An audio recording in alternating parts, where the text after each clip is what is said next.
Bonjour à tous. Bonjour. Bonjour, bonjour, bienvenue. Nous Bonjour. sommes en direct. Alors, je vois que c'est en train de se connecter. On va commencer tranquillement. Nous sommes ravis de vous accueillir pour ce nouveau webinaire qui s'inscrit dans le cadre des semaines de l'évolution professionnelle. Donc, un événement co-organisé par Avenir Actif et l'APEC, opérateur du conseil en évolution professionnelle pour les cadres et jeunes diplômés et les entreprises. Donc ces semaines ont lieu du 7 au 18 octobre et vous avez pas mal de webinaires qui sont proposés sur différentes thématiques, la formation, la reconversion, l'évolution professionnelle. N'hésitez pas à vous inscrire. Bonjour, bonjour. Bienvenue. Un petit rappel, donc ce webinaire sera donc disponible en replay à la fin des semaines de l'évolution professionnelle. Vous pourrez le retrouver sur la chaîne YouTube des semaines de l'évolution professionnelle où vous avez également déjà les webinaires de l'année dernière, de l'édition 2023, puisque vous avez été plus de 16 000 participants à assister aux 100 webinaires qui ont eu lieu l'année dernière à la même époque, au mois d'octobre. Alors, on va démarrer quelques consignes techniques de connexion avant. Donc, vous avez la possibilité de poser des questions via le chat. Donc, on tentera de répondre à un maximum de questions. Maintenant, vous êtes très nombreux, donc pour des questions peut-être un peu plus personnelles, on vous invitera à prendre un rendez-vous avec un conseiller du CEP, mais je vais revenir dessus à la fin du webinaire. Et donc, je reprécise pour les dernières personnes qui viennent de nous rejoindre que vous aurez bien un replay qui sera disponible à l'issue des semaines de l'évolution professionnelle.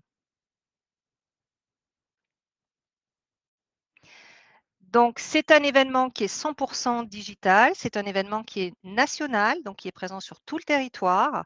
J'imagine que certains d'entre vous sont peut-être en province. C'est un événement gratuit, donc accessible à tous, avec donc 70 webinaires, je viens de le dire, sur différentes thématiques liées à l'évolution professionnelle. N'hésitez pas à aller voir le programme et à vous inscrire jusqu'au 18 octobre, des webinaires. Alors, nous sommes pour l'APEC, en tout cas 2 consultantes en développement professionnel, Véronique Guivarch et moi-même. Nous sommes consultantes sur l'APEC d'Évry, dans l'Essonne. Et nous avons le plaisir d'avoir avec nous Laetitia Gamrasny, qui est chargée de partenariat chez Transition Pro Île-de-France. Et Transition Pro, qui est on va dire, un acteur majeur de l'évolution professionnelle des salariés. La thématique du jour, sujet sur lequel nous sommes très souvent concertés à l'APEC. Comment je gère ma carrière au-delà de 50 ans? Comment aborder positivement sa fin de carrière? Comment lever les tabous des représentations et les non-dits sur la notion de fin de carrière? Donc, ce webinaire va porter sur 5 thématiques. Qu'est-ce qu'un senior? Quels sont les principaux atouts?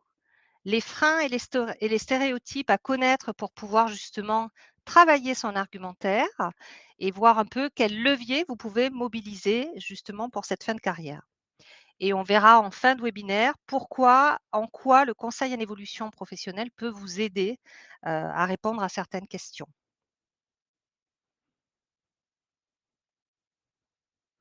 Alors, je vais peut-être agrandir mon écran. Non, hop, voilà.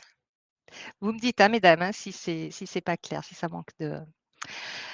Première thématique, donc première question. Qu'est-ce qu'un senior? Je vous invite à réagir dans le chat. Qu'est-ce qu'un senior? Grande question. Dans le monde du travail, plusieurs curseurs sur la seniorité et sur la seconde partie de carrière. C'est ce qu'on voit sur cette courbe. Il n'y a pas de définition unique des seniors, pas d'âge précis. C'est avant tout une question de représentation. Très souvent, à partir de 45 ans, deuxième moitié de carrière, vous avez les accords seniors en entreprise. À partir de 55 ans, qui marque l'entrée dans le dernier quart de sa carrière professionnelle avant la retraite, On va retrouver différents dispositifs, hein, donc dans les politiques de l'emploi. Les seuils sont définis par l'État, les pouvoirs publics, les collectivités locales, selon les territoires et vous pouvez accéder à différentes prestations. L'APA, l'ASPA, vous avez le CDD senior à partir de 57 ans. Donc vous retrouverez des liens, hein, dans le fil de discussion là du live pour pouvoir aller chercher des informations sur ces dispositifs. Mais vous voyez, on voit bien que les situations sont hétérogènes. Plusieurs perceptions sont possibles, d'où l'importance de travailler effectivement sur ces atouts. Alors, nos propos aujourd'hui, ils s'appuient sur, ils vont se nourrir des études APEC. Donc les études APEC, vous les avez sur le site APEC Corporate, notre observatoire de l'emploi, hein, qui est une des missions importantes de l'APEC. Et nous voyons au travers l'éclairage donc de ces études, que les employeurs sont amenés aujourd'hui à revoir certains critères dans leur recrutement. Et ça, c'est une grille de lecture, qu'on doit avoir, hein, quand on est un cadre, enfin quand on est un salarié senior, parce que ça vous permet d'adapter votre stratégie de positionnement par rapport à un marché. Et on peut voir les principaux atouts des cadres seniors selon les managers aujourd'hui. Vous voyez à 45 ils sont reconnus pour leur expérience et leur expertise sur un métier.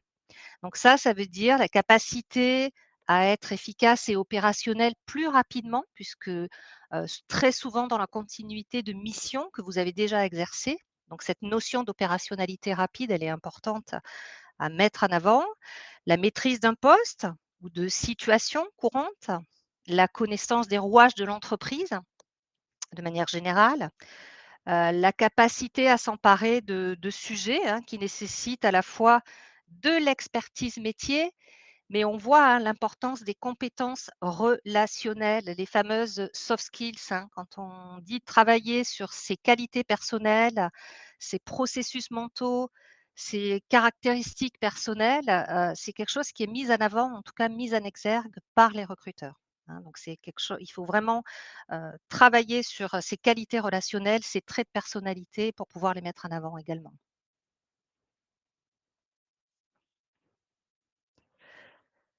Alors autre critère important selon les managers, hein, les cadres seniors sont généralement davantage aptes à transmettre des connaissances et c'est quelque chose qui est fortement attendu dans un monde où les mutations de l'emploi, hein, toutes les organisations aujourd'hui sont en pleine transformation et donc cette capacité à s'emparer de sujets, à être dans la transmission de ses savoirs, de ses connaissances, de ses compétences, c'est quelque chose qui est fortement apprécié de la part des managers et des recruteurs. On voit également là aussi, hein, l'importance de, désamorcer la conflit, donc on est sur des qualités relationnelles également, hein, la prise de décision, la capacité à évaluer des difficultés de tâches, à pouvoir, respecter des délais. Le management de projet, hein, piloter un projet, c'est des attentes très fortes de la part des recruteurs aujourd'hui, hein, donc le mettre en avant, c'est aussi un atout, hein. Et puis, bien sûr, les capacités à entretenir, des relations avec un client, avec un réseau, hein, de manière générale. Ils sont également, toujours, au travers de les études APEC, hein, également très appréciés les cadres seniors pour leur prise de recul et leur posture, relationnelle. On est vraiment 74 des cadres seniors ne se sentent pas en concurrence avec leurs collègues cadres plus jeunes et on voit également à 59 que les managers considèrent qu'il n'y a pas de conflit intergénérationnel dans leurs équipes. Ça, c'est des atouts considérables justement pour favoriser l'intergénérationnalité au sein d'une entreprise et travailler sur ces critères. Très souvent, les cadres seniors sont considérés comme des figures bienveillantes, notamment décrits, oui, comme une bouffée d'oxygène parfois par certains de leurs collègues plus jeunes, qui les décrivent à l'écoute et surtout dans la transmission de leurs connaissances et ça, c'est quelque chose qui est fortement attendu de la part des recruteurs. Je vous rappelle qu'à l'APEC, on travaille également avec les entreprises, hein, puisque, on aide aujourd'hui les entreprises à sécuriser leur recrutement cadre et en particulier les TPE et les PME, qui sont une cible importante, hein, pour des cadres seniors.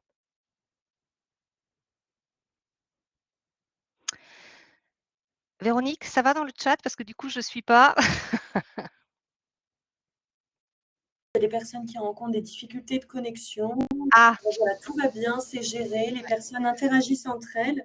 Elles disent que voilà, il y a eu un petit débat par rapport à ta question sur à quel âge est ton senior. Voilà, c'est Des ça. réponses Parce que que j'ai trouvées très jolies de certaines personnes qui disaient notamment qu'un senior, c'est quelqu'un qui est jeune plus longtemps que les autres, une personne jeune depuis plus longtemps que les autres. ouais. On retrouve l'âge de 45 ans, 45, 50, 55. Une personne pleine d'expériences précieuses aussi, on a eu comme définition. Donc voilà, c'est très, très intéressant, des petits partages. Voilà. Sinon, à part ça, tout après, va bien. plein de Ça questions. interagit. Les études sont issues en fait effectivement d'un panel d'entreprises.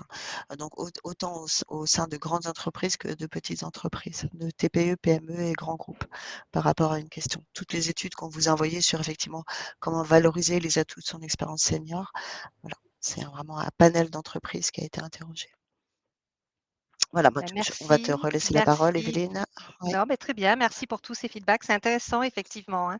Encore une fois, hein, de voir, que cette notion de seniorité, elle est encore une fois, hein, c'est bien une question de de préjugés, de stéréotypes, hein. Donc c'est vraiment important de l'avoir à l'esprit, hein. On voit l'importance aussi, hein, de faire émerger, les qualités relationnelles, hein, les qualités personnelles, lors d'un bilan de ses compétences ou dans le cadre d'un process de recrutement, hein. On le voit à l'APEC, on accompagne très souvent des cadres qui sont très, très ancrés sur leur expertise de savoir-faire. Il faut vraiment aussi s'ouvrir à tous ces savoirs, ces connaissances et ces atouts en termes de qualité personnelle aussi, hein. Comment vous vous intégrez, dans un codex, dans un comité de direction? Qu'est-ce que vous amenez? Qu'est-ce qui vous singularise? Hein, donc l'importance de faire émerger des qualités personnelles sont vraiment, vraiment très importantes. Également très appréciées pour leur rôle de régulateur, des relations sociales. Au regard de ces études, on voit bien, hein, je l'ai dit tout à l'heure, que ce qui est mis en avant, c'est le côté bienveillant, le côté loin des rivalités, effectivement, hein. Alors, c'est pas tout à fait la même chose, effectivement, quand on a 45 ans ou quand on a 55 ans, hein. Mais à plus de 50 ans, l'essentiel de sa carrière, il est fait. Donc c'est aussi, faire un métier plaisir, un métier dans lequel on a une vraie valeur ajoutée, hein. On est vraiment dans du gagnant-gagnant et du coup, c'est une bouffée d'oxygène aussi pour les managers, hein, de pouvoir s'appuyer sur des cadres qui ont roulé leur bosse, qui ont déjà, été confrontés à des situations plus ou moins complexes, hein. Reconnus pour leur enthousiasme, leur loyauté, tant par rapport à l'entreprise que sur des tâches ou des missions précises et oui, bon, je me répète un peu, hein, mais ils jouent parfois un rôle, de lien entre le manager et des salariés plus jeunes. Donc là, vous avez un extrait, hein, des études, de ce qui est dit, au travers de ces études. Donc c'est la meilleure façon de pouvoir convaincre demain un recruteur de sa valeur ajoutée, c'est déjà d'en être convaincu soi-même à 150. Donc ça, c'est vraiment un travail qui est à faire, de bien peaufiner ses arguments, ses atouts, avec des exemples, concrets et puis de garder un état d'esprit positif. Donc on va donc justement arriver sur, une nouvelle partie de ce webinaire, hein. Il faut donc dépasser ses propres représentations pour pouvoir déconstruire, les stéréotypes. Pour les seniors, c'est une réalité. Il est parfois difficile de faire le deuil de l'emploi précédent. Heu, Ça, c'est vraiment, je pense, un élément, une des difficultés les plus complexes à traiter. Pourquoi? Déjà pour se remettre en dynamique, définir un nouveau projet, travailler sur des compétences transférables, il faut que la page, elle soit tournée. Et très souvent, le processus de deuil de l'emploi précédent, il peut être difficile. Pourquoi? Parce que parfois, c'est une rupture qui est à l'issue de l'employeur. On ne l'a pas choisi. Parfois, C'est des cadres qui ont des CDI dans la même entreprise depuis 15, 20, voire 30 ans. Et puis parfois, c'est aussi un manque d'expérience dans la recherche d'emploi et dans ces codes. Rechercher un job aujourd'hui, c'est un marathon, il faut en avoir les codes. Donc, c'est important de déjà travailler sur cette partie-là. Et puis de leur côté, alors on voit, hein, nous on le voit avec les entreprises à l'APEC avec lesquelles on travaille et Dieu sait qu'on essaye de leur faire ouvrir un peu leur chakra, hein, mais il y a effectivement des représentations sur le salaire, sur le diplôme plus valorisé. C'est vrai que des cadres seniors qui ont été amenés à occuper des fonctions cadres par l'expérience ou par l'ancienneté peuvent souffrir de la concurrence de jeunes diplômés qui arrivent sur le marché. C'est une réalité. Pareil, des représentations sur le manque de flexibilité, alors que clairement, on ne fait pas 10-20 ans de carrière, sans avoir été en capacité de s'adapter dans différents contextes, hein. Donc il faut l'argumenter, il faut le démontrer. Encore une fois, c'est pas parce qu'on a 10-20 ans d'expérience, qu'on ne doit pas travailler son argumentaire, hein. Et puis, aussi une représentation sur la maîtrise des outils informatiques. Alors moi, je suis une cadre senior et je m'amuse à dire que j'ai connu le Minitel et qu'aujourd'hui, j'ai, travaillé avec pas mal de logiciels et que, encore une fois, argumenter, démontrer pour convaincre, tout ce que vous avez été amené à faire au cours de vos carrières pour pouvoir contrer ces préjugés. À vous de comprendre les freins des recruteurs pour mieux adapter vos arguments et mettre en avant vos atouts. Ça, c'est vraiment des critères importants. Des réactions dans le chat ou c'est OK? Véronique, tu n'as pas ton micro. Beaucoup de réactions sur effectivement le fait sur son CV, de mettre son âge ou pas son âge, une photo ou autre. Alors déjà, en première réaction, l'idée, c'est de pas de mettre son âge, mais même quand on a 30, 40 ans, ce sont plus des éléments qu'on met sur son CV. Ouais, par rapport à l'âge et puis la photo, bah, après, on évite d'avoir plein de choses, ça c'est un débat qui est assez personnel. Pour ma part, j'aime bien mettre une photo parce que je trouve que ça personnalise et c'est pas une question d'âge, c'est vraiment le sourire qu'on aborde sur la photo qui donne envie à la personne de vous rencontrer. Donc, c'est un grand débat, mais on va pas avoir le temps, sur ce webinaire, sur ces éléments-là. Ouais. Après, niveau timing, je trouve qu'on est plutôt pas mal.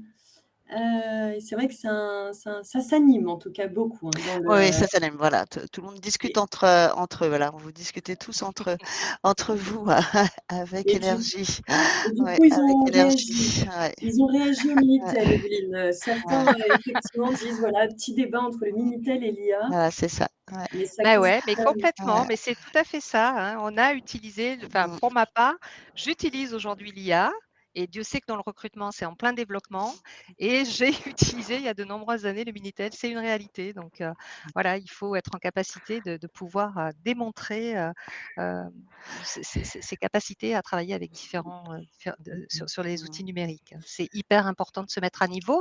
Et puis encore une fois, et on va voir tout à l'heure le cas avec les formations, mais très souvent, les cadres seniors, ils ont, des CPF au taquet. Je veux dire, vraiment, c'est une réalité, hein. Donc démontrer qu'on n'est pas, fermé à se développer, à se former, bah, c'est aussi quelque chose qui est valorisant face à un recruteur, hein. On reviendra peut-être sur cette partie un peu plus tard. Mmh mh. Il y a un vrai débat sur les techniques de recherche voilà, d'emploi. c'est ça, c'est surtout un échange d'informations Oui. là-dessus. C'est une réalité, Mmh. c'est en pleine évolution et ça va bouger encore dans les années à venir. Donc, bah, c'est pour ça, on verra pourquoi c'est important de vous faire aider par un Mmh. consultant en développement professionnel puisque là-dessus, on a une réelle valeur ajoutée à vous accompagner. Mmh mh. Si je regarde un petit peu, si on aborde là les leviers, alors c'est une partie des leviers à mobiliser, hein, il y en a beaucoup plus, mais on a essayé d'être le plus synthétique possible. La priorité, c'est aussi de développer sa connaissance d'un marché. Le marché de l'emploi, il se détermine vraiment par rapport à un territoire. Donc ça, c'est vraiment important de l'avoir à l'esprit. Développer sa connaissance du marché du travail pour en avoir les codes afin d'affiner un projet professionnel clair, d'être en capacité de se positionner en termes de salaire. C'est une question qui revient souvent, hein, le salaire, hein. Alors, c'est le marché qui détermine un niveau de rémunération en fonction de la région, du secteur, du métier, des missions. Donc ça, c'est important de l'avoir à l'esprit. De bien travailler aussi sur, les compétences, et les niveaux de compétences qui sont attendus par les entreprises. C'est quoi les attentes, dans tel secteur d'activité? Et dans les compétences, on est bien sur les 3 niveaux, les savoirs et les connaissances, on l'a vu, qui sont l'ensemble de vos savoirs issus de vos parcours, de vos diplômes, mais aussi les savoir-faire, les habilités. Et ça, c'est aussi important de démontrer, de sortir du déclaratif. Très souvent, ce n'est pas parce qu'on a 20 ans d'expérience qu'on n'a plus rien à prouver. Donc il faut démontrer, convaincre de sa valeur ajoutée et être au clair sur les compétences aussi transférables. Surtout quand on veut faire un pas de côté, qu'on veut effectivement peut-être envisager une passerelle métier, bah, il faut travailler sur son noyau dur de compétences et bien identifier celles qui seront transférables sur le nouveau métier. Identifier les entreprises qui recrutent sur un territoire donné, ça c'est aussi des choses à mettre, en exergue, et là vous avez des outils, hein, pour vous aider, notamment encore une fois via l'observatoire, mais pas que. Heu, Être au clair sur ses points forts, c'est-à-dire, positionnez-vous avec une offre de service claire.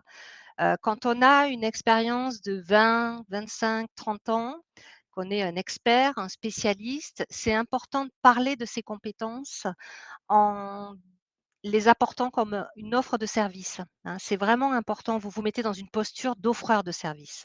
Quels sont les bénéfices aujourd'hui à une entreprise à travailler avec un profil aussi expérimenté que vous? Donc ça, c'est vraiment des choses à travailler, d'adopter une posture d'offreur de service, de aussi travailler sur ses atouts et ses motivations aussi, hein. C'est important. Et tous ces éléments-là vous aident à désamorcer les préjugés, hein, sur l'âge, de mettre en avant, encore une fois, des savoirs, des savoir-faire, des savoir-être, de parler de réalisations probantes, de mettre en exergue des exemples pour vraiment sortir du déclaratif. Ça permet d'anticiper les doutes des recruteurs, ça permet de les rassurer. Et donc là-dessus, sur cette partie, alors on va le voir après, mais c'est vrai qu'à l'APEC, nous avons une offre digitale et une offre collective avec des ateliers qui vous aident sur la connaissance de soi, sur le diagnostic de ses compétences, sur l'argumentaire à développer. Donc ça, c'est des choses qui peuvent être intéressantes aussi, hein, pour s'améliorer. Autre levier à mobiliser pour pouvoir dépasser ces freins, le réseau, hein, bien structurer sa démarche réseau. Le réseau, c'est tout au long de sa vie professionnelle, pas seulement quand on en a besoin, donc ça s'entretient. Participer à des groupes de pairs, rejoindre peut-être, pour ceux d'entre vous qui sont en recherche d'emploi, un club de cadres dirigeants. On a une chance inouïe, hein, dans toutes les grandes agglomérations, il y a des associations, des clubs de cadres. Ça vous permet aussi de faire du réseau. Faire du bénévolat de compétences, c'est un bon moyen aussi d'entretenir et de mobiliser un réseau, hein. Hem, des ateliers aussi avec de la dynamique de groupe. En tout cas, important de structurer cette démarche et de le faire vraiment en continu, hein, de se libérer du temps pour entretenir le réseau, c'est primordial. Pour ceux d'entre vous, en tout cas, qui sont en recherche, bah, il faut aussi, être flexible sur des critères de recherche, être disposé à faire des concessions. Alors, ça peut être sur un niveau de responsabilité, ça peut être sur, un niveau de rémunération, ça peut être aussi par rapport à une mobilité, un type de contrat. On voit aujourd'hui, des formes alternatives de l'emploi, hein. Je pense, portage salarial, temps partagé, des missions en management de transition. C'est des choses aussi qui sont beaucoup plus ouvertes à des cadres expérimentés, hein. Donc c'est des choses à creuser et puis envisager, hein, donc toutes ces statuts-là, ces nouveaux statuts, peut-être, creuser les dispositifs du CDD senior, l'intérim, le portage et pourquoi pas la création d'entreprise ou la reprise d'entreprise. C'est aussi un des, hem, c'est aussi un des moyens de recourir à un emploi plus rapidement.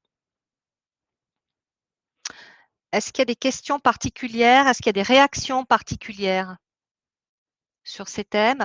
Alors sur ces niveaux-là, je vous inviterai aussi, vous avez une étude sur, le sourcing pour clarifier les canaux par lesquels, les cadres expérimentés retrouvent un job plus facilement, hein. Donc ça, c'est une étude, on vous mettra également le lien dans le fil de discussion, qui est assez intéressante pour prendre un peu de recul, sur ces entreprises, plus ouvertes à recruter des cadres, expérimentés.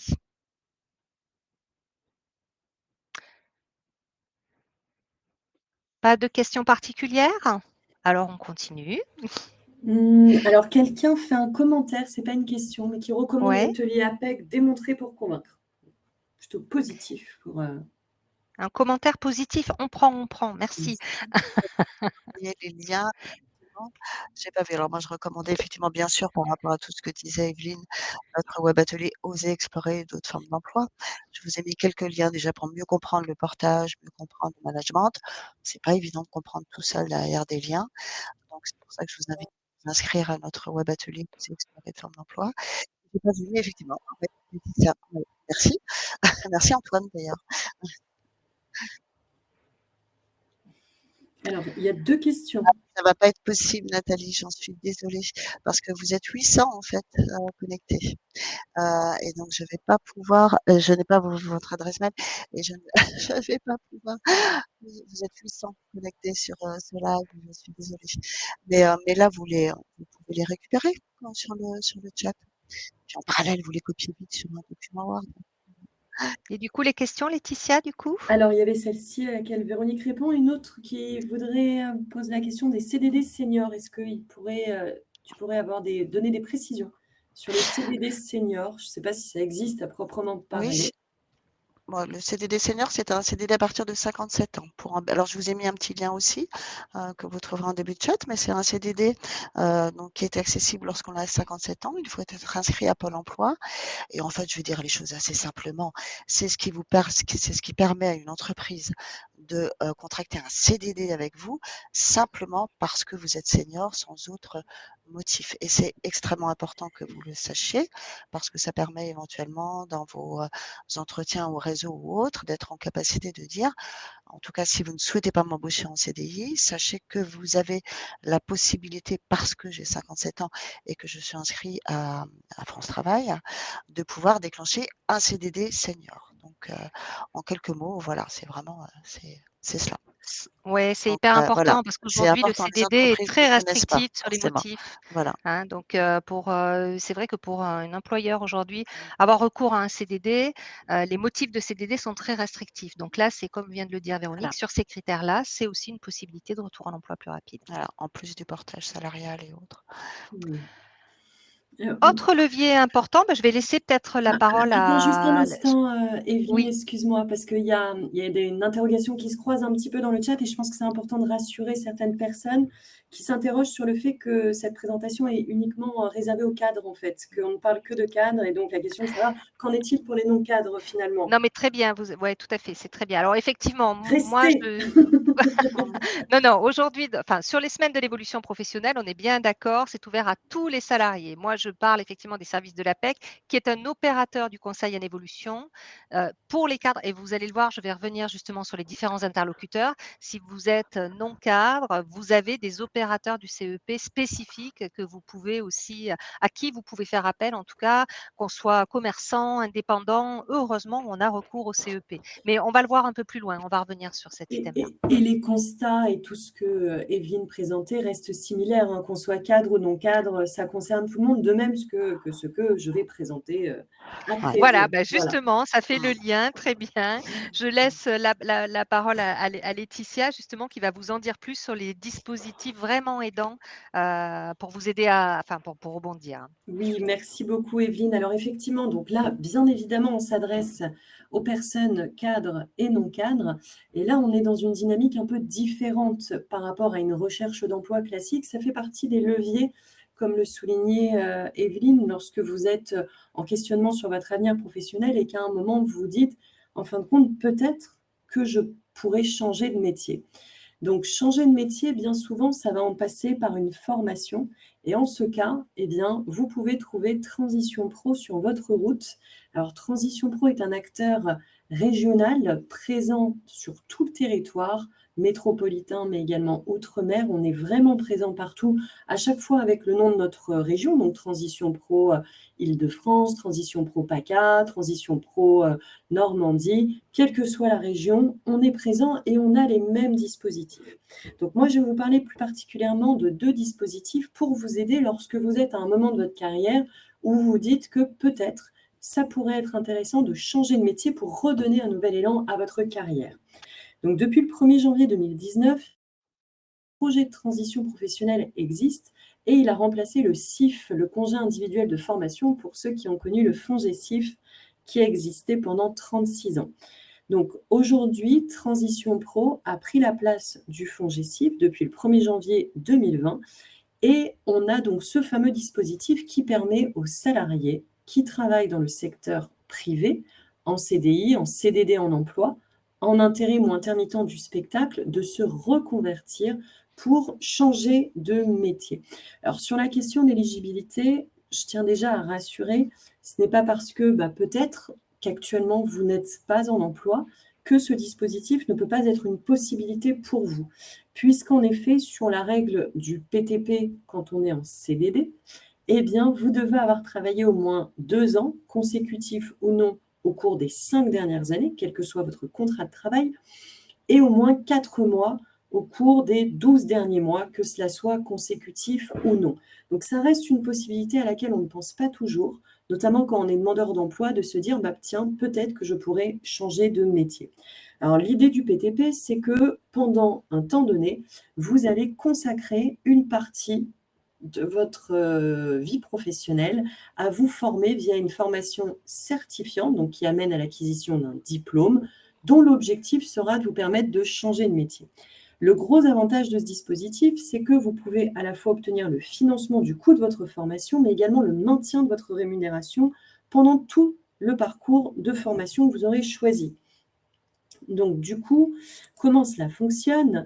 Eh bien, Transition Pro peut effectivement financer vos frais de formation, qu'on va plafonner quand même, parce que sinon, c'est un peu trop facile.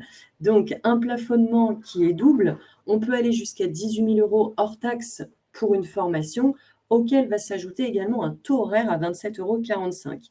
Si l'un des 2 taux est atteint, eh bien, on va limiter notre prise en charge. Donc, qu'on soit clair, même si vous ciblez une formation dont les taux horaires ou plafond global dépassent ce que je vous montre, ça ne veut pas dire que votre dossier sera refusé, ça veut juste dire que en cas d'accord, ce qui sera au-delà de ces montants sera à votre charge. Le gros avantage de ce dispositif, c'est que vous percevez votre rémunération presque comme si vous étiez en emploi. 100% si votre rémunération ne dépasse pas 2 SMIC bruts et on va plafonner jusqu'à 90% si elle dépasse 2 SMIC bruts.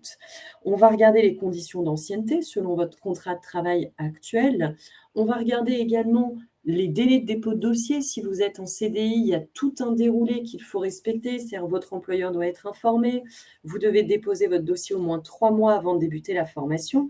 Et si vous êtes en CDD, intérimaire ou intermittent, eh bien, vous devez déposer votre dossier 2 mois avant l'entrée en formation. Donc ça, on est sur des considérations administratives, mais sachez que le Conseil en évolution professionnelle peut tout à fait vous accompagner à structurer ces démarches et à comprendre justement la temporalité des actions. Ce qui va être essentiel aussi et que vous pouvez trouver avec un accompagnement CEP, c'est qu'on va être très attentif aussi à Transition Pro, à la qualité de votre projet. Quelles sont les démarches que vous avez réalisées pour le valider? Est-ce que vous avez enquêté auprès de professionnels? Est-ce que vous avez peut-être fait une immersion? Est-ce que vous avez analysé le marché de l'emploi? On va avoir besoin d'être convaincu le plus possible que votre représentation du métier est réaliste. Donc ça aussi, c'est quelque chose que vous pouvez trouver en étant accompagné par un opérateur de conseil en évolution professionnelle quand vous êtes dans cette démarche. Une petite alerte concernant le projet de transition professionnelle, on mobilisera automatiquement votre compteur CPF. Que celui-ci soit 0 € ou 5 000 €, en cas d'accord de notre structure, eh bien, votre compteur sera vidé. Ça veut dire que si vous en avez besoin pour des formations, un parcours avec des étapes, veillez bien à le faire avant.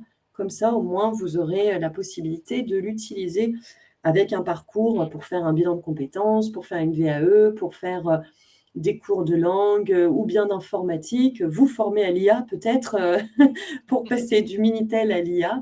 Donc, ça reste aussi des possibilités. Saisissez-les avant de déposer chez nous.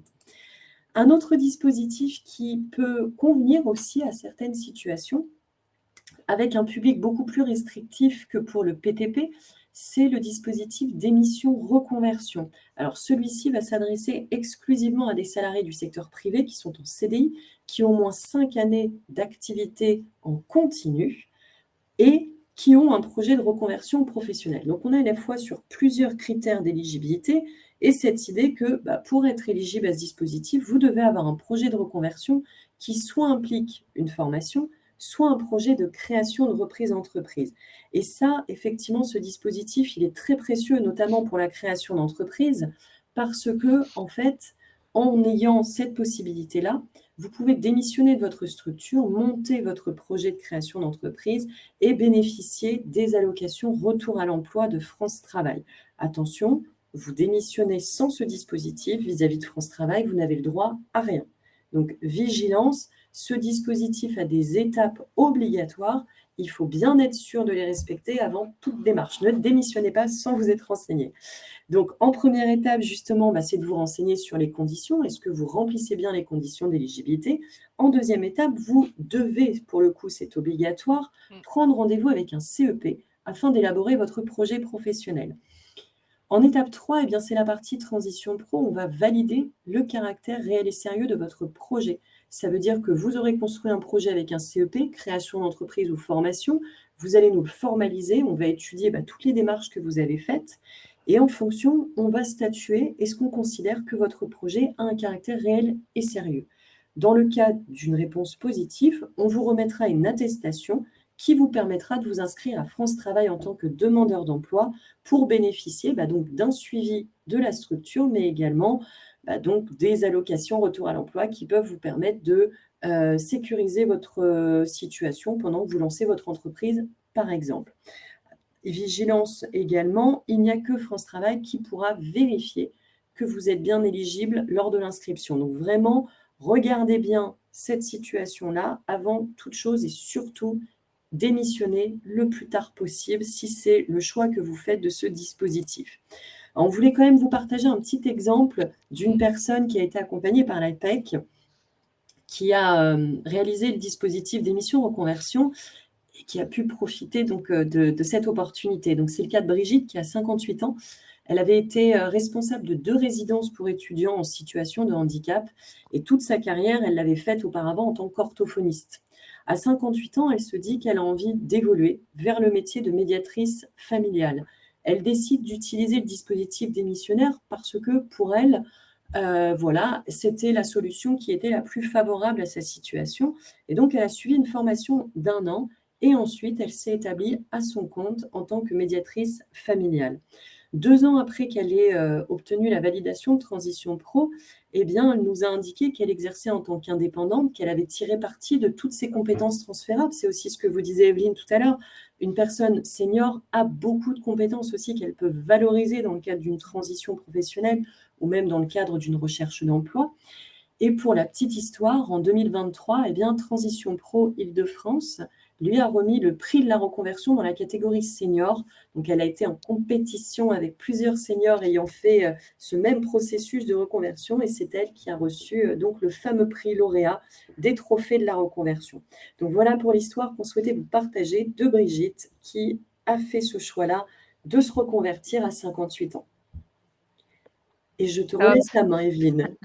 Top, merci Laetitia. Oui, c'est important. Sur cette partie-là, sur ce dispositif démissionnaire, alors juste quand même une petite précision, on n'est pas décisionnaire à l'APEC, on vous aide, comme Laetitia vient très bien de le dire, mais c'est pas nous, c'est pas parce que vous avez caché sur votre volet CEP du travail qui a été accompli avec l'APEC que c'est validé. Donc c'est vraiment important de bien vérifier toutes ces conditions, mais bon, ça c'est un super exemple. Merci en tout cas pour le partage, Laetitia. Avec plaisir. dire. Merci. N'hésitez pas si Ouais. vous avez des questions dans le chat.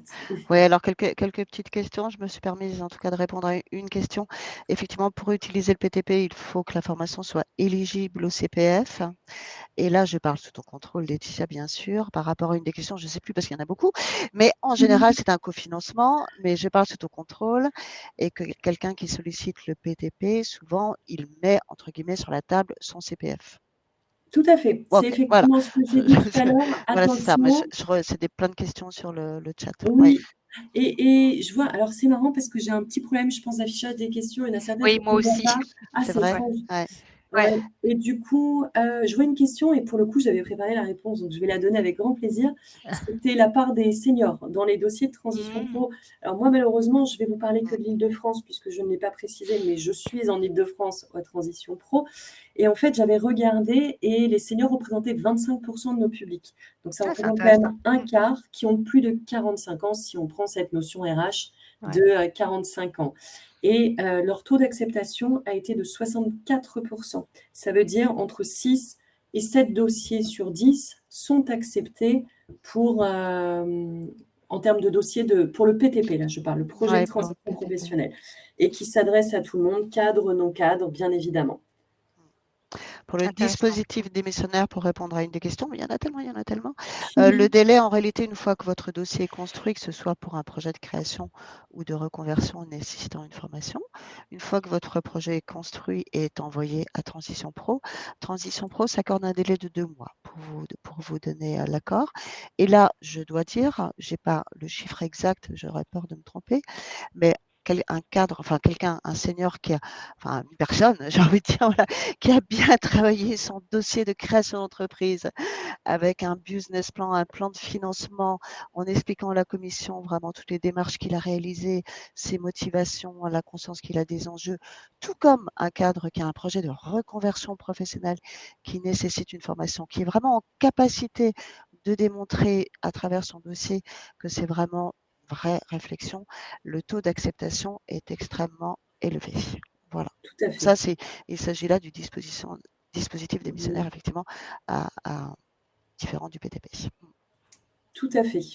Après, il y avait plein de questions, mais oui, j'ai précisé, il faut effectivement, par rapport à ce que Laetitia, tu disais, il faut être salarié de droit privé incontestablement pour pouvoir utiliser le projet le PTP, quoi. Les personnes demandeurs d'emploi n'y ont pas accès. Oui, mais ils peuvent ouvrir des droits. C'est ce que je disais. À partir du moment où on n'est pas demandeur d'emploi de longue durée, qu'on a travaillé au moins 2 ans dans les 5 dernières années, il est possible de réouvrir des droits avec 4 mois de CDD. Et pour nous, peu importe le contrat que vous faites. C'est hyper important. C'est important vous de pouvez, bien le repréciser. prendre n'importe quel contrat accessible facilement. Et par contre, vous devez déposer au moment où vous êtes encore en poste. Ça, c'est très important, même si c'est le dernier jour de votre CDD, vous devez déposer à ce moment-là. Si c'est le lendemain, c'est trop tard. Sur la partie, juste pour rebondir sur ce que tu viens de dire dans les questions, Véronique, sur la partie pour les fonctionnaires, alors vous avez malgré tout, alors effectivement, il y a des services spécifiques, qu'on soit fonctionnaire de la fonction publique territoriale ou fonctionnaire public d'État. Déjà, vous avez des référents de proximité, il y a souvent des RH de proximité, c'est une réalité, et vous avez vraiment des services spécifiques, donc il faut vous adresser à vos interlocuteurs. Il ne faut pas hésiter, il y a des interlocuteurs dédiés pour ces questions-là, de la réorientation, de la seconde partie de carrière, même dans la fonction publique. OK, donc on continue, je vérifie l'heure aussi. Donc voilà, je pense que l'idée, c'est pourquoi recourir au CEP? Déjà, là, on vient d'en voir pas mal d'éléments, Donc être accompagné, ça permet vraiment, d'utiliser plusieurs leviers. Donc déjà, de faire un point sur ses compétences, de voir justement quelles sont les compétences qui sont transposables et quelles sont celles qu'on va aussi, mettre en avant. Parce que quand on est très compétent ou polycompétent, parfois, il y a certaines compétences, c'est pas des premières choses à mettre en avant. Ça dépend encore une fois de votre projet professionnel et de savoir les argumenter. Donc on vous aide à définir, à tester aussi un projet professionnel, à tester un positionnement, donc du coup, par rapport à un marché, encore une fois. Donc analyser, vous confronter au marché visé, maîtriser les outils et les techniques, effectivement, les techniques de recherche d'emploi qui ont fortement évolué ces dernières années. Moi, avant d'être à l'APEC, j'ai fait du recrutement pendant de nombreuses années en tant que DRH et je vois bien les évolutions. Donc, on vous aide à en maîtriser les codes aussi au travers le CEP. Et puis, c'est un moyen d'entretenir son employabilité et pas seulement quand on est demandeur d'emploi.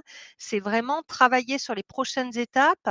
Ça se prépare en étant justement dans l'emploi. Donc, c'est vraiment vous n'êtes pas seul sur les questions de l'évolution professionnelle. La vie professionnelle, c'est pas un long fleuve tranquille. On est à différents moments clés de sa carrière, confronté à plusieurs questionnements. On est là pour vous aider, en tant qu'opérateur du CEP. Donc ça, c'est important de l'avoir à l'esprit. C'est quand même une chance, incroyable, parce qu'encore une fois, le conseil en évolution professionnelle, c'est un service public, gratuit. Alors je vais aller peut-être sur le slide d'après. Qui est donc à disposition des salariés, des indépendants, donc des artisans, des commerçants, pour faire le point sur sa situation professionnelle et le cas échéant, travailler sur une stratégie de projet. C'est un service qui est donc confidentiel, qui est neutre, parce que nous avons, en tant qu'opérateur du CEP, un devoir de neutralité.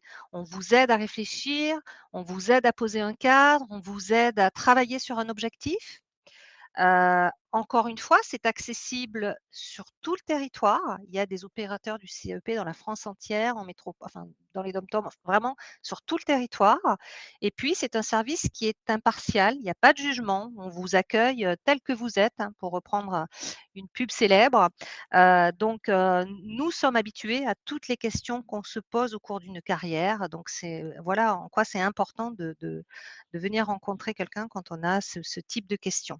Ça permet effectivement d'avoir un regard, de prendre du recul, de la hauteur sur sa situation pour pouvoir, élaborer la suite, qui demande de l'énergie et d'être tenace parfois. Donc justement, une question tout à l'heure, par rapport à ces cadres, non cadres. On va justement regarder les différents interlocuteurs du conseil en évolution professionnelle possibles en fonction de votre statut ou de votre choix, parce que vous avez le choix, aussi. Donc c'est voilà, on a vu tout à l'heure pour les fonctionnaires qu'il y avait des éléments, il y avait des interlocuteurs dédiés, pour l'APEC, puisque moi je suis consultante à l'APEC. Donc effectivement, nous, on est opérateurs du CEP pour les cadres et pour les jeunes diplômés à partir de bac+3. Pour les salariés du secteur privé, indépendants, artisans, commerçants, vous avez Avenir Actif, donc vous aviez au début, et on va vous le remettre dans le fil de discussion, le lien, pour aller voir un peu les organisations, du CEP. Pour les demandeurs d'emploi, c'est France Travail. Si vous avez moins de 26 ans, vous avez les missions locales, qui vous accompagnent. Et enfin, pour les salariés en situation de handicap, c'est Cap Emploi qui est quand même l'opérateur, principal. Donc, voilà, vous allez effectivement aller voir sur les sites et de voir tous ces interlocuteurs pour voir un petit peu ce qui est proposé. Et donc, le site, tu l'as remis, Véro, dans le chat, je crois? Ouais, j'ai pas accès moi au chat, donc. Véronique, pas de micro. Je répondais à Josiane, mais je l'ai mis. Comment, voilà, absolument. Comment je l'ai mis, ouais. Bon, donc ça reprend un peu ce que je viens de vous là, ça reprend un petit peu ce que je viens de vous dire, on est là vraiment sur différents là, c'est toutes les thématiques, les grandes thématiques que l'on peut rencontrer. L'évolution professionnelle, qu'on soit en poste ou qu'on soit demandeur d'emploi, le développement des compétences, l'évolution professionnelle en interne, dans l'entreprise ou en externe, c'est vraiment, le considérer sur les 2 volets, la reconversion, la transition, la création ou la reprise d'activité, la certification professionnelle et tout ce qui est aussi les questions de mobilité, donc interne ou externe, ce que je viens de dire. Il y a une diversité des questions qui sont traitées qui est quand même très, très large. Alors, on va peut-être pouvoir du coup avoir un temps pour les questions. Non, je continue sur comment ça se passe concrètement. Pour vous donner quelques exemples, donc le CEP, c'est un dispositif qui prévoit 2 temps, un conseil individualisé et adapté qui permet encore une fois déjà de venir exprimer son besoin, sa demande, d'avoir un premier niveau d'information en fonction de votre projet. Il y a aussi beaucoup, en tout cas à l'APEC, nous avons beaucoup d'offres digitales à vous proposer pour aller chercher des informations sur des fiches métiers, sur les observatoires de l'emploi. Vous avez la possibilité dans un premier temps d'identifier les démarches possibles à effectuer. Et puis sinon, vous avez la possibilité d'avoir un accompagnement personnalisé, donc sur une durée un peu plus longue, qui permet, encore une fois, ça c'est en fonction de votre projet, mais d'accéder à l'élaboration d'un plan d'action avec un objectif clair et pour pouvoir le mettre en œuvre.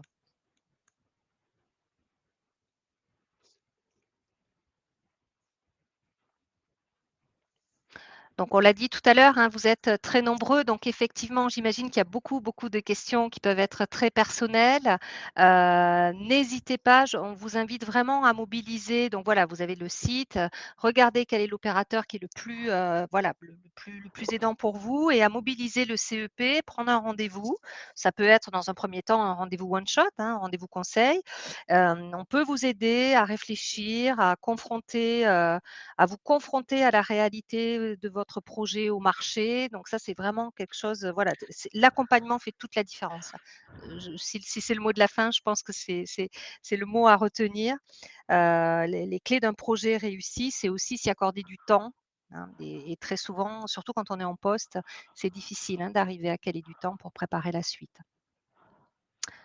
On va arriver à la fin de ce webinaire, donc on va peut-être avoir un petit temps d'échange. Oui, super. On va avoir, si vous avez des questions, on va peut-être reprendre les questions. Alors, si j'arrive à avoir mon fil de discussion. On est là, Evelyne, on peut te remonter des questions avec Véronique. Super. Oui, alors en tout cas, je viens juste de mettre un petit lien qui est important, où je vous disais que vous pouviez découvrir l'ensemble de nos événements organisés à l'APEC avec plein d'autres webinaires ou de conférences qui sont dédiés à des sujets plus particulièrement sur la formation, sur la création ou sur d'autres sujets. Donc, il vous suffit simplement de cliquer sur nos événements et vous aurez accès à l'ensemble de ces informations si vous avez besoin d'une information plus précise. Et après, il y a tellement de questions. Alors, merci à vous. Enfin, vraiment, voilà, c'est formidable. Mais c'est difficile je pense qu'il y a deux questions qui peuvent être intéressantes, si je peux me permettre. Alors, une première question qui demande la différence entre le CEP et le bilan de compétences. Oui, j'ai répondu globalement, effectivement. Je pense que ça peut être tout à fait. Mais c'est une vite, question qui est sur le chat. importante. Ouais, Sur le chat, ça va très vite. Et après, Ouais. la deuxième question qui me semble intéressante, c'est de savoir est-ce qu'on peut être accompagné par l'APEC si on est demandeur d'emploi? Il y en avait une autre. Si on a été cadre avant d'être demandeur d'emploi, peut-on être accompagné j'ai par répondu. l'APEC? Voilà. Du coup, comme c'est revenu une ou deux fois. Et il y a beaucoup de remerciements pour la qualité de la présentation et voilà. Oui, c'est une question importante, Laetitia, c'est la différence entre le CEP et le bilan de compétences. Alors, j'ai répondu effectivement en disant en quelques mots que c'est effectivement deux dispositifs qui sont très, très différents, que ça dépendait tout à fait de vos attentes et autres, et en mettant un lien aussi sur les bilans de compétences. Mais le mieux, je crois que c'est ce que Evelyne a dit et redit, prenez un rendez-vous avec un conseiller à qui vous allez expliquer où vous en êtes dans votre situation. Et là, vous saurez si le conseil en évolution suffira à vous permettre d'avancer dans votre réflexion ou s'il serait plus intéressant d'attaquer un bilan de compétences parce qu'un vrai projet de reconversion professionnelle qui forcément sera un petit peu plus enveloppant. Et en sachant que c'est assez complémentaire également, vous n'avez pas la nécessité de choisir l'un ou l'autre. C'est-à-dire vous pouvez commencer par le CEP, le CEP peut vous guider vers le bilan de compétences. Complètement. Et à l'issue du bilan de compétences, vous pouvez revenir voir le CEP pour la mise en place du plan d'action, le suivi du plan d'action. Donc voilà, il n'y a pas d'incompatibilité entre les deux démarches. Non, tout à fait. Parfois, quand on est réellement perdu, effectivement, le bilan de compétences, ça peut être un dispositif, puisque vous allez faire des tests de personnalité, des tests de motivation aussi. Donc, c'est parfois, effectivement, les deux sont très complémentaires. La différence non négligeable, c'est que le bilan de compétences, il est payant aussi, éligible au CPF, mais payant. Donc ça, c'est quand même important de l'avoir aussi à l'esprit. Donc, il est souvent intéressant de commencer avec un CEP, éventuellement d'évoluer vers le bilan de compétences et selon le projet que vous avez identifié, revenir vers nous pour affiner un projet de formation ou autre. Tout à fait. Laetitia l'a très bien dit. Et un petit mot sur la PEC, mesdames, par rapport à la question de « je suis demandeur d'emploi, mais avant j'étais cadre ». Oui. Oui, j'ai répondu oui, hein, j'ai répondu dans le chat, mais ça va très vite, hein, je sais bien. Hein. Oui, c'est J'ai pour ça répondu, que ça peut être bien ça de va très bien. clarifier, J'ai répondu, je ne me souviens clarifier. plus du prénom, mais j'ai répondu oui, absolument, bien sûr. Oui, oui, tout à fait. À partir du moment où vous avez été cadre à un moment donné, bien sûr, revenez vers nous avec le plus grand des plaisirs, que vous soyez parti sur un poste non cadre, sur de la création d'entreprise ou autre. Yes, on est là pour vous aider et vous Oui, accompagner. Oui. c'est important. L'APEC, on est une association de droit privé avec un mandat de service public. Donc, nos services sont gratuits, mais financés, prépayés par les cotisations cadres. Donc, si vous avez été cadre, vous avez financé pour pouvoir bénéficier des services APEC. C'est important de l'avoir à l'esprit. Pour conclure, en tout cas, les clés d'un projet réussi, c'est important de l'avoir à l'esprit. Accorder du temps à votre projet, c'est important. Être tenace, avoir de l'énergie, c'est une réalité. Vous faire accompagner par un expert, hein, donc effectivement, un consultant, un conseiller en évolution professionnelle, c'est déjà un bon début. Et puis effectivement, ensuite, voir les différentes, trouver des financements. Et là, les acteurs comme Transition Pro sont également des acteurs majeurs hein, pour vous aider à sécuriser votre projet professionnel sur du long terme. Écoutez, moi j'ai été ravie en tout cas d'animer ce webinaire. J'espère que ça vous aura permis d'éclaircir certains éléments. Un grand merci à Véronique et à Laetitia pour le partage. Et puis peut-être à bientôt dans un de nos centres APEC en tout cas. Je terminerai juste, et merci à toi Evelyne. Oula, merci à toi Evelyne. Une petite chose par rapport à cette question qui a souvent été posée sur les liens que j'ai mis. Encore une fois, désolée, vous êtes 800, je ne vais pas pouvoir vous les envoyer autrement. Vous n'oubliez pas, ce webinaire sera disponible à partir du 21 octobre, le replay. Et donc, avec le replay, ça vous permettra de récupérer des liens éventuellement que vous n'avez pas réussi à prendre aujourd'hui. Voilà. Merci beaucoup à la PEC d'avoir invité Transition Pro Île-de-France à ces semaines de l'évolution professionnelle et ravie d'avoir été avec vous. Merci à tous pour votre générosité, à tous, vous tous qui êtes connectés. Voilà. Le chat était assez obsédant. Le chat, je vous assure que pour avoir fait plusieurs conférences et webinaires, j'ai jamais vu autant d'énergie. Et vraiment, merci à vous. Là, j'ai eu les yeux qui pétillaient pendant 1 heure à essayer de suivre vos informations. Donc, un grand merci pour la générosité de votre participation, incontestablement. Bonne fin de journée. Bonne fin de journée, merci à tous. Au revoir à tous. Au revoir. Au revoir.